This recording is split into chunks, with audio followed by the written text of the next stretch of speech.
एक आदमी ने अचानक जोर से छींक मारी ताकि सिक्योरिटी का ध्यान अपनी ओर कर सके। उसी पल एक महिला अपने कंधे पर हेयर पिन रख देती। दूसरा साथी पिन को उठाकर मशीन के नीचे घुस गया। उसने जल्दी से बोल्ट खोलकर कवर हटा दिया और वहां से करोड़ों की कीमत वाला चिप निकाल लेता है। वह चिप को ताश के पत्ते के पीछे चिपकाकर सामान्य ढंग से अपनी जगह लौट आता है, मानो कुछ हुआ ही न हो। लेकिन उसकी हलचल पर एडमिन की नजर पड़ जाती है। वह सिक्योरिटी को जांच का इशारा करता है। गार्ड्स हेनरी से हाथ उठाने को कहते हैं। हेनरी चालाकी से पत्ते को हथेली में छिपा लेता है। उसकी फुर्ती और तेज रिएक्शन सिक्योरिटी की निगाहों को धोखा दे देते हैं। पूरी जांच के बाद भी उन्हें कुछ नहीं मिलता। सिक्योरिटी का ध्यान बढ़ते ही हेनरी धीरे से पत्ते की पोजीशन बदल देता है। शरीर का एंगल ऐसा रखता है कि किसी को दिखे नहीं। फिर सही मौके पर पत्ता पीछे फेंक देता है। उसका साथी हवा में उसे पकड़कर सहजता से अपनी आस्तीन के अंदर सरका लेता है, बिना किसी शक के। जांच अभी भी जारी थी। आदमी ने हल्के से शरीर को झुका लिया ताकि पत्ते की हरकत छिपी रहे। तभी एनी वहां से गुजरती है। बिल्कुल सही समय पर पत्ता नीचे गिरता है और उसके जूते में चिपक जाता है। वह फिसलने का नाटक करते हुए झुककर पत्ते को उठा लेती है। वह उसे आगे बढ़ाने की कोशिश करती है, लेकिन बाकी साथी अभी भी चेकिंग में उलझे हैं। कोई और रास्ता न देखकर वह पत्ते को अपने बालों के नीचे छिपा लेती है। सिक्योरिटी के पलटकर देखने पर वह मौका पाकर उसे कपड़ों के अंदर रख लेती है। गार्ड्स कुछ नहीं ढूंढ पाते और आगे बढ़ जाते हैं। एनी गुजरते हुए एक गार्ड की पीठ पर हल्का सा थपका देती है। बिना जाने अब वही गार्ड पत्ते को लिए चलता है। पॉल पास से निकलते हुए चालाकी से पत्ता निकाल लेता है। उस पर रबर बैंड लगाता है और जांच के लिए हाथ फैलाता है। साथ ही इशारा समझकर उसकी उंगलियों को छूता है। पॉल हल्का सा हाथ मोड़ता है, रबर बैंड खींचता है और पत्ता झटके से उड़कर सीधे साथी की हथेली में जा गिरता है। एक गार्ड को शक होता है और दोनों को अलग कर देता है। 3 सिक्योरिटी अफसर उस व्यक्ति को घेरते हैं और उसे पीछे मुड़ने को कहते हैं। उसके हाथ खाली रहते हैं। वे दोबारा जांचते हैं मगर कुछ नहीं पाते। अब पत्ता उसके कपड़ों में छिपा होता है, जिसका पैटर्न कपड़े से बिल्कुल मेल खाता है, लगभग अदृश्य। अब आखिरी बाधा सामने है, मेटल डिटेक्टर। मेटल बच सकता है, इसलिए हेनरी ने पहले ही अपने बटुए में सिक्के रख दिए थे। सिक्योरिटी बटुआ निकालकर दोबारा जांच करती है। हेनरी बिना किसी परेशानी के गेट पार कर जाता है। अब पत्ता पॉल के पास पहुंच चुका है। वह हेनरी को इशारा करता है। हेनरी बटुआ वापस मांगने का नाटक करता है। जैसे ही सिक्योरिटी उसे लौटाती है, पॉल पत्ते को उछाल देता है। उसी पल बटुआ अलार्म बजा देता है और चिप वाला पत्ता गेट के पार बिना किसी की नजर में आए निकल जाता है। एनी उसे पकड़कर तुरंत अपने कपड़ों में छिपा लेती है। एक एक करके सभी सिक्योरिटी चेक पार करते हैं। मिशन पूरा। उन्होंने असंभव को संभव कर दिखाया और करोड़ों की कीमत वाला चिप लेकर बाहर निकल जाते हैं।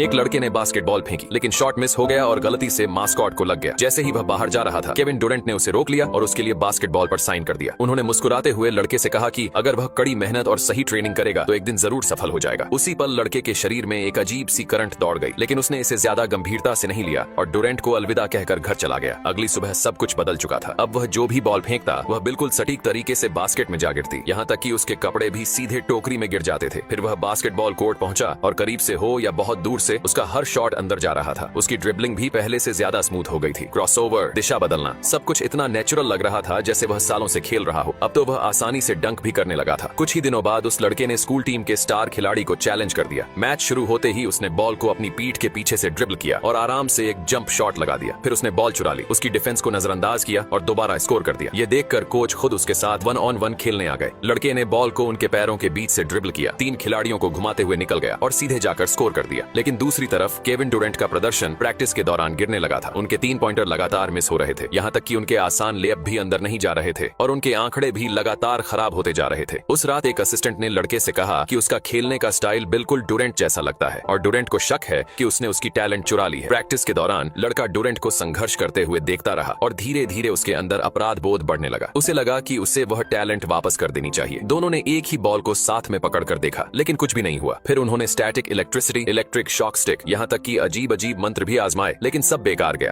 तब डुरेंट ने बस इतना कहा, जो लोग सच में मजबूत होते हैं उन्हें दोबारा शुरू करने से कभी डर नहीं लगता। उस रात जब लड़का फिर से वीडियो देख रहा था, तब उसे अचानक एहसास हुआ कि असली कुंजी तो मास्कॉट था। वह तुरंत डुरेंट के गेम एरिना तक दौड़ा। उसने फिर से बॉल फेंकी और वह फिर से मास्कॉट को जा लगी। फिर दोनों ने साथ में बास्केटबॉल को पकड़ा और अचानक एक तेज चमक दिखाई दी, जिसके साथ टैलेंट वापस डुरेंट के पास चली गई। केविन डुरेंट ने शानदार वापसी की। उन्होंने अपनी टीम को संभाला और उन्हें प्ले ऑफ तक पहुंचा दिया, लेकिन उस लड़के की तरफ से सारा टैलेंट गायब हो चुका था और उसकी टीम काफी पीछे रह गई। तभी उसने देखा कि डुरेंट दर्शकों में बैठा हुआ था और उसे अचानक याद आया कि असली चीज टैलेंट नहीं होती, असली चीज होती है कड़ी मेहनत। लड़के ने अपने साथियों को फिर से इकट्ठा किया। सिर्फ 4 सेकंड बचे थे। उसे बॉल मिली और बजर बजने से ठीक पहले उसने शॉट लिया और बॉल सीधे जाल के अंदर चली गई। वे जीत गए।